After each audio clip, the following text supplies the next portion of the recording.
Hey, on today's criminal law Q&A, the question that I'm answering is, can you be convicted based on someone's word alone? And the short answer to that is yes, you can. The way Louisiana law reaches the issue is that there will be a jury instruction that tells the jury specifically that you can convict based on the testimony of a single witness if you find that witness to be credible. Now, this is logical.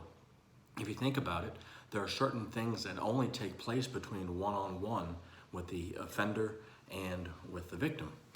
For example, there's a lot of date rape cases. There would be almost impossible to even prosecute that if you couldn't rely on just the alleged victim's testimony alone. Also think about some of your drug cases, not your big ones, but your smaller ones, where maybe it's a police officer that's pulling someone over on a traffic ticket or is responding to some other investigation, and he finds drugs on somebody, right? Well, if you needed more than one witness, especially in the land of time where not everyone has body cameras, you would never be able to prosecute those cases.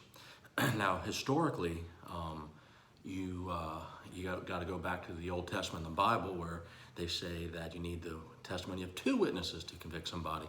And that actually becomes important. I saw this a lot in New Orleans as a prosecutor. When you're picking a jury, there are some people whose religious beliefs hold that very, very dearly.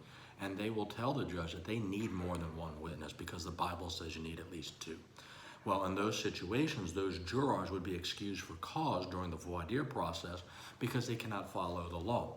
So that was always something important to discuss as a prosecutor in New Orleans, was to get that out. And then with the